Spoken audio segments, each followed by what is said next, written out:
her soul. Ooh, she nasty like whoa. Let's dip out and get gone. Hit my phone when you wanna get wild. Keep coming back for more. Baby, come slide for more. Oh, pulling up slow like creep. All of my songs, TLC. Got her on pole, she swinging on beat. Riding and screaming, she singing on me. All of your fears, no, it ain't that deep. Blowing these bills while I'm blowing this tree. Rockin' the world while I rock it asleep. Don't let you see her, you see her, you see. See, hop down, nigga, keep flexing. Flash George Jackson, my color just pop. Ooh, late night, said she feel sexy. I told her I'd leave the front door unlocked. Yeah, ain't got time for no games, no nigga. I ain't got time, this is guap. Ain't got time to be a man, look. But I make some time for that wild. Ooh, slide, slide, slide, slide, slide, slide, slide, slide, slide. All right, y'all, we tuned in for another episode of Big Dad Radio Show. I am your host, Andreas, and as y'all see, I've been going to a lot of different locations. I'm here on the south side of the city. We are at Closet Freaks Boutique Studios. So I got that right, huh? Yep, sure did. With my guest, Miss Brandie Hall. So let's get into it. You've been at least, let's say, Closet Freaks Boutique and Closet Freak Studios. Just those two concepts. It seems like it's been like a good 4 or 5 years now, something like that, officially. 9. 9 years officially? 9. Oh wow. Okay, so you got a lot of experience in entrepreneurship. You're like a vet now, and actually, 10 years. Retired. You've been retired. Calling it quits, y'all. Yes. Time to hang it up, honey. So take us through that journey of why even, start a business, in this particular industries. So, Closet Freaks Boutiques started out as an adult toy line, and then Closet Freak Studios is just the dance studio, where we do a lot of dancing. The reason why I started Closet Freaks Boutiques is because crazy. When I was younger, because I had a child at 15, a lot of people would say, "Oh, you gonna grow up to be a little." Just a little freak, just the basic statistics. Discount you and all that, yeah. Yes. So I was like, you know what? I'm gonna turn my pain into something, and ain't nobody else doing this. At the time that I started, wasn't nobody else really doing it. Yeah. So I just started selling toys, selling people wet dreams. I'm for real, from the phone sex operator to I've done so much just with this one business. So everything except for Soul Cat. I ain't never sold no cat. I love it. But no, I understand, because throughout history we know that I tell people all the time, like sex sells, it does. Adversity sells. The underdog, David versus Goliath sales. Those are the principles within like a marketing construct that people can use to really navigate those in whatever industry. If you have like that type of attachment to it, and you'll be able to generate revenue. Right, a lot of it too. Yeah. I'm like, we see it all the time. Sex or the image of attractiveness. What looks good, curvaceous and all that. That's in everything I see. One of my favorite sayings, one of my favorite mottos with Closet Freaks is that sex is a part of the everyday life. It is. It is. It is. I'm like, we're programmed to procreate. Yeah. And I'm like, that's how we continue civilization. There was actually a movie, and this is a little off topic, where I can't remember the name of the movie, but it was like years ago, where basically nobody could have children, nobody in the world. I gotta go find it. Yeah, and it was a child ended up being born, but it was like 20 years later or something like that. So they were actually after that child. Yeah. Yeah, this your boy 31 Savage, and got that Cook Shop soap. So you use this for your body and your face. But yeah, but what you do, you just take out that packaging, baby, and you run it over some water. You go ahead and lather it up, yeah, nice and good. And yeah, you run your hand on that smooth bar, across the wrist. Touch those fingers and get in between them. Oh yeah, just bring it back. And once again, yeah. Oh, can anybody do it like this? Oh yeah, this 7th place champion, make sure you just rinse it off nice and gently.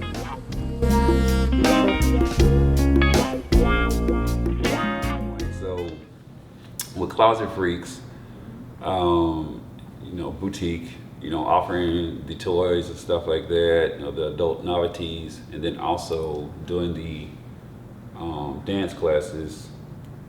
When you first started doing this, what was the reception? Did the community support you? Were they a little like, because I can understand being in the South and some people are having reservations about, or how they see you wanting to pursue this as a job within the industry. Yeah, that's gonna be a fight that I'm a forever have to fight, right? Mm-hmm. Because everybody has their own, opinion and outlook on stuff or whatever. Mm-hmm. When I first started, you would be surprised. As far as what, the resistance or the support? The support. No. Of both, Mm-hmm. but it was from who? From what? My number one supporters in the sex industry Mm-hmm. happen to be church folks.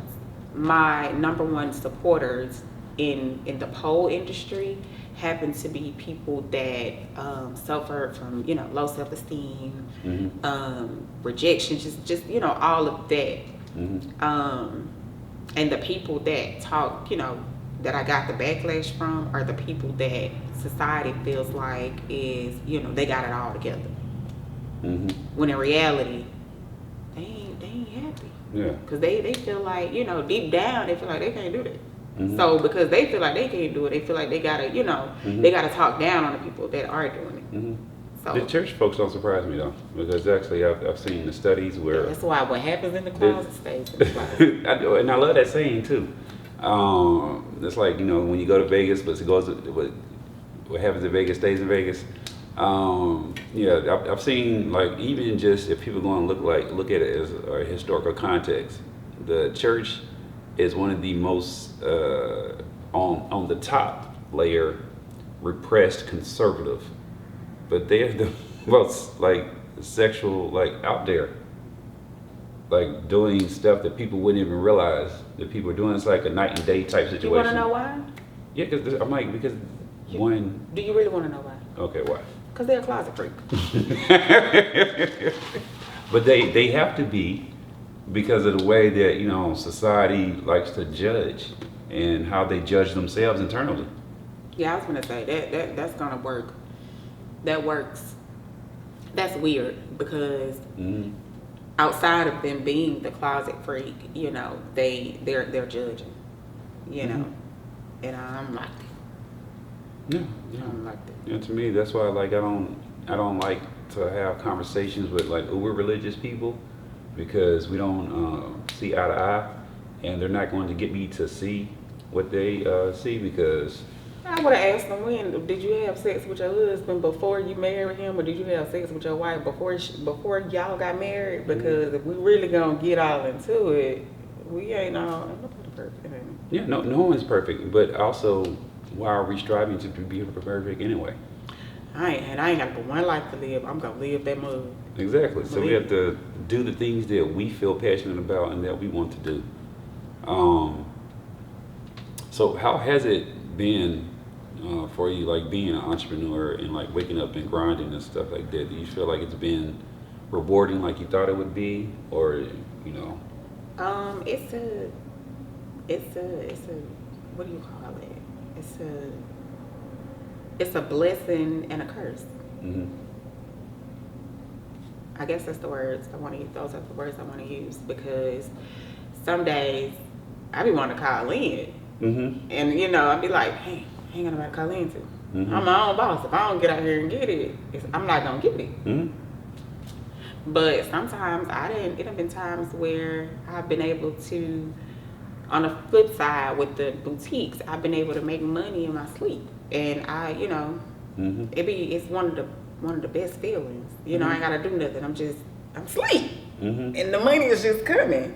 Versus being in the studio, you know, if I don't get in here and work, I ain't making no money. Yeah. Can't sell them nothing. But can't do that. Folks ain't buying out no more. So do you mainly have women that come in, or do you have any men that come in as well? Yeah.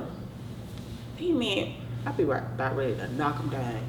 Because they be getting up there and they be making me feel bad, you know, feel some type of way. Because I be like, dang, you don't supposed to know how to climb that pole like that. You don't supposed to know how to do this trick like that. Why did it take me a few months or a few sessions to learn this trick? But I get in here and I'm teaching it to you, and you. Well, you know, men are naturally stronger than women. So as far as like athletic stuff, we have the capability to do stuff quicker.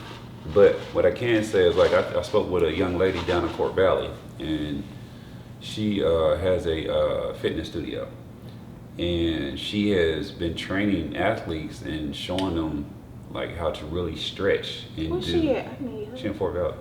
I need her for myself. Well, I'll put y'all together. I mean, she really cool people. I like her personality and everything. I think you But probably is would she too. dominant?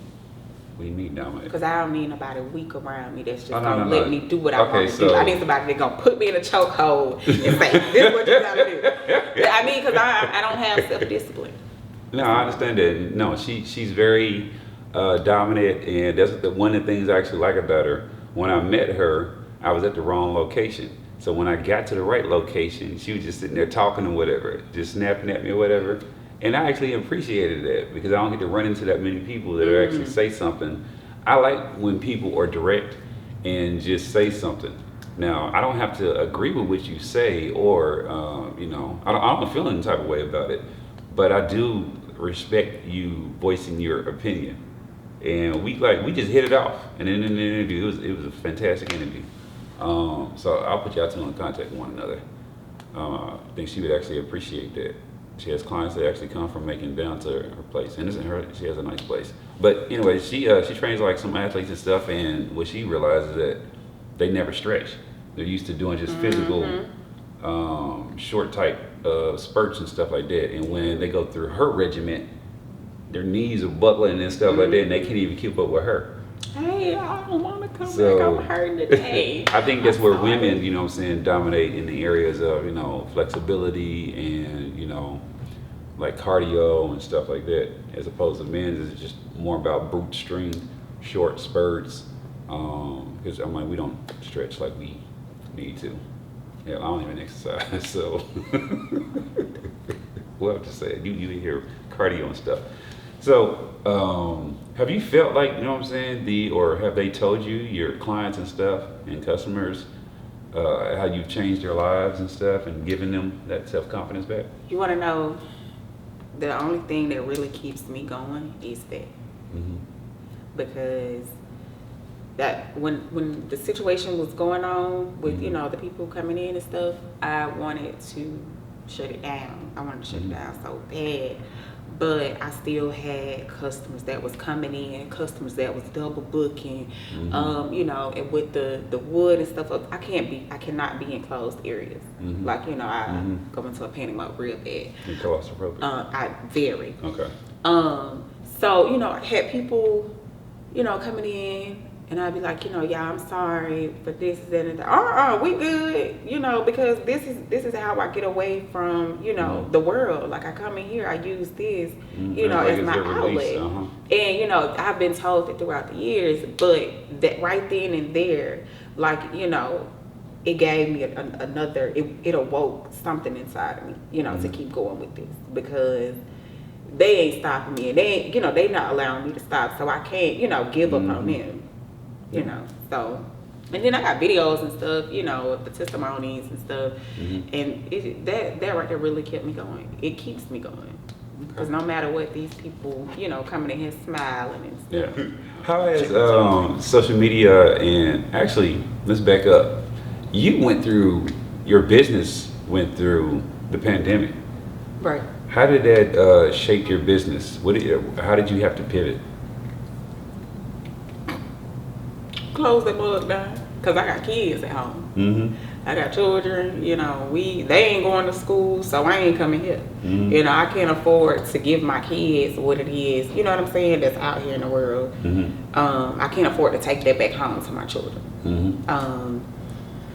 Yeah, and I ain't gonna lie, like it was rough, but once I hit rock bottom Mm-hmm. during it, I, you know, went to adjusting everything, you know, only doing probably 2 people per class when normally it'll be like 10 to 15. Mm-hmm. Doing 2 people per class, you know, each time we touch the pole, we gotta sanitize it down. Mm-hmm. You know, I don't I want saw you videos getting of sick. that. Yeah, we just can't do that. Yeah, mask, everything. Mm-hmm. But Okay, but you survived though. Mhm. So you don't think a congratulations is in order? yeah, Do you feel okay? Look, do you feel people appreciate, like, you know what I'm saying, your business, or it, like in general? yeah. Some people do and some people don't. Because you gotta, but being real, you gotta think about it. Some people strive off seeing other people down, seeing other people, you know, just messed up all around, and, you know, needing them and stuff. And I've had men and women, black, white, it doesn't matter, come in here and probably 2-3 classes, you know, they feeling themselves. So when they go outside, you know, they're turning into this totally different person than who they were before they started coming in here. So now they don't need you to validate anything that they do. They're going out here, they're really doing it. And, you know, some people really hate that. And, you know, I had one dude so mad because his wife, you know, used to be a stay-at-home mom, and You mess up the power dynamic. yeah. So, and you know, she was like, you know, I love you, you know, I love that and the third, you know, I'm a sneak in here, and I'm like, okay, do what you do, but whatever you do, don't go back down to where you were before you came in. So. Yeah, that wasn't your issue to take on. That was his. As far as, and a lot of men don't like me because I'm like, you see what my wife be doing and stuff like that, or I'm sure you have some type of understanding of what she does for the community. What she do? Oh, okay, well, maybe you don't. She do a lot of gift bags. Yeah. I thought you were talking about like something else, Lord.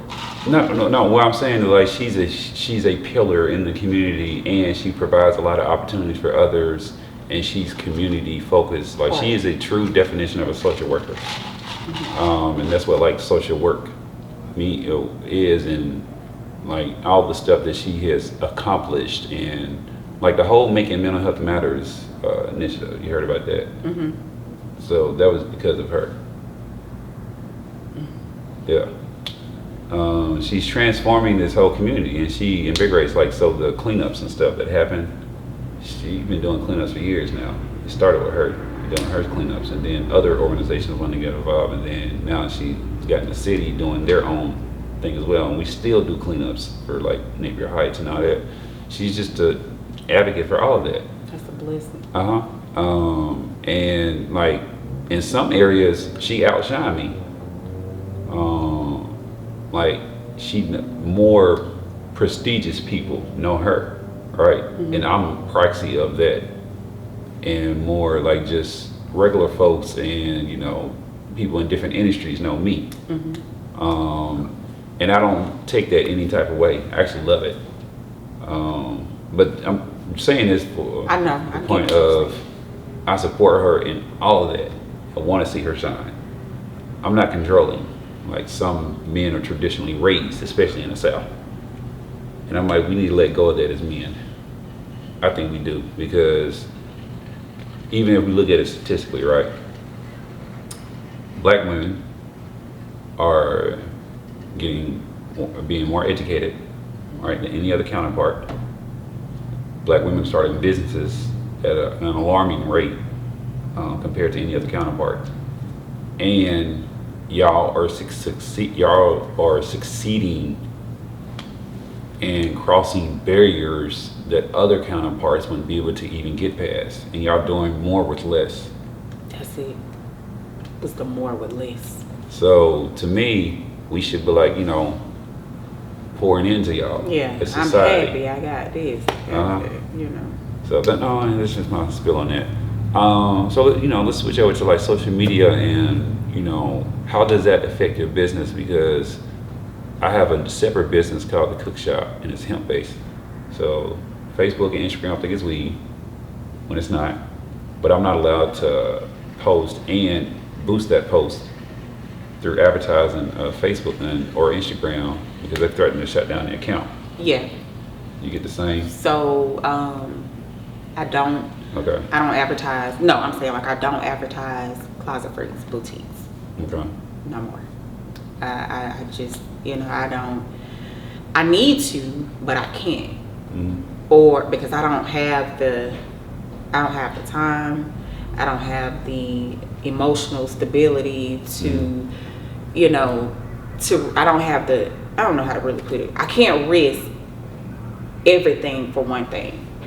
And luckily, I've had loyal customers over the years that I made a post yesterday about Cyber Monday. Mm-hmm.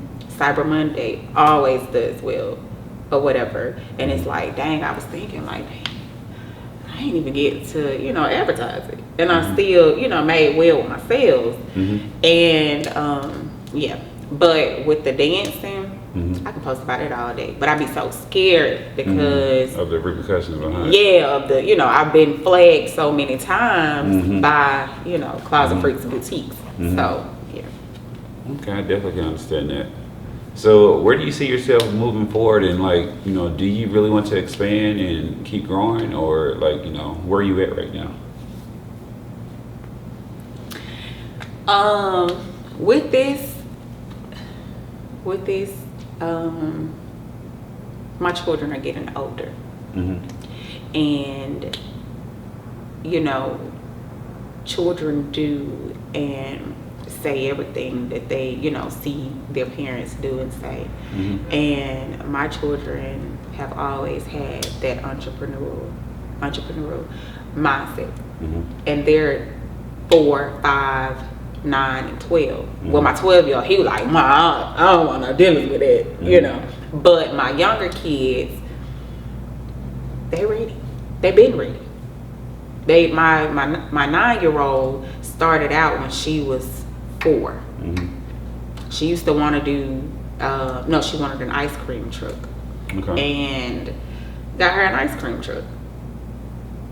And my 5-year-old started out when she was probably 2, believe it or not.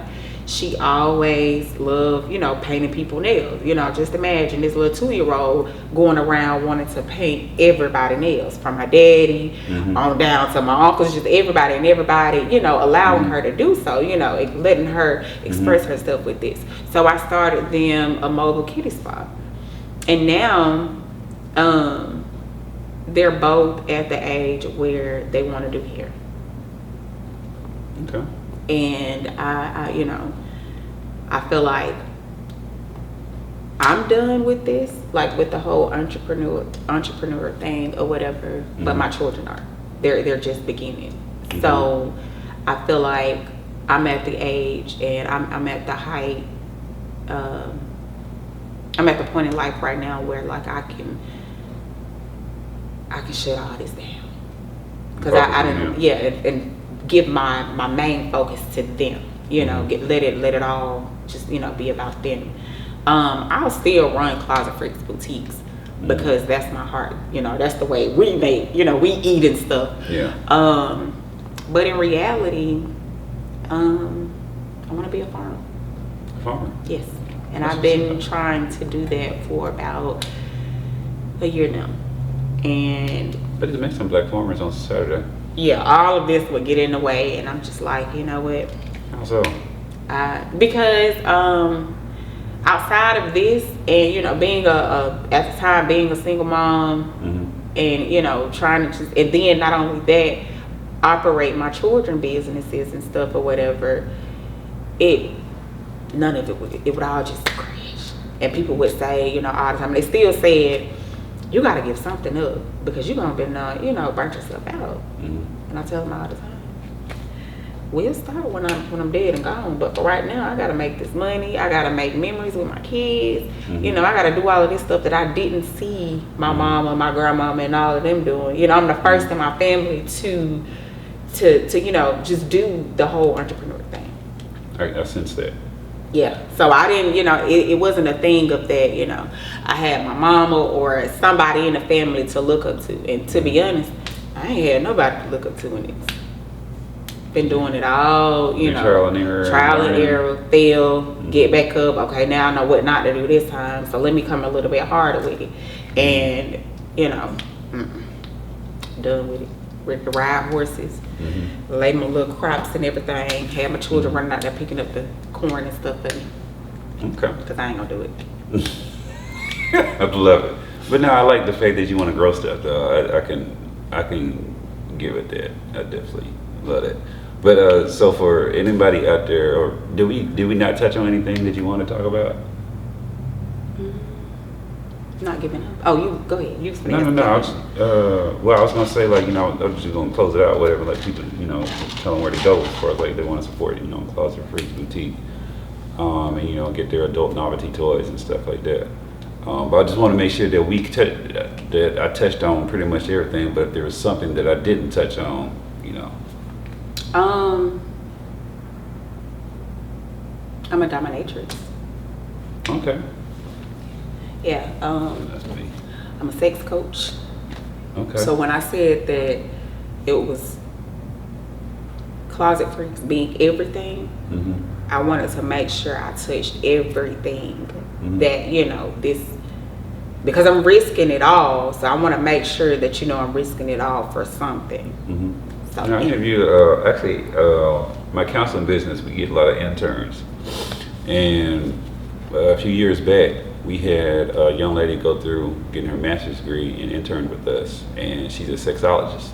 She was from Chicago, and I think she's now in Phoenix. And like I interviewed her, and it was like, you know, it was a dope story to like, you know, I like people who go into industries, especially us of color, that where one, we're not dominant in that industry. But then also we touch industries where, you know, like I said, we're looking like as far as like a unicorn or whatever in those particular industries. So I like the fact that, you know, we're in a variety of stuff, and it needs to be put out there that we're not, you know, homogeneous type of people. We all don't do the same thing. So because we had to get out of that from seeing our grandparents and our great grandparents just staying over here in this area. I'm gonna go do everything that I want to do. I like to say, for instance, it's so crazy. My friends think it's funny, but let's say, for instance, in the morning, I might wake up and I want to go and, you know, I want to be a dang on trash man. I'm gonna go be a trash man today. Or I'm gonna figure it out, and you know, I might do it for a week because my attention span and everything is just really like to do short. new stuff. Yeah, but I love, and I used to always say I wanted to have a friend in every field. You know, if something went wrong, I had a friend to call on, but I ended up being that friend. Because just because it's Closet Freaks Studios and Closet Freaks Boutiques and stuff, that's not all that I, you know, that I hold up under my head. Yeah. Or hats that I wear. Yeah. So, yeah. Just do a lot. Okay. Yeah. So, you know, let people know how can they go and support Closet Freaks Boutique and shop online and all that, and where to go and follow and all that stuff. Okay, so you can visit us in store at 3830 Pioneer Ave. Is it Pioneer or Pioneer?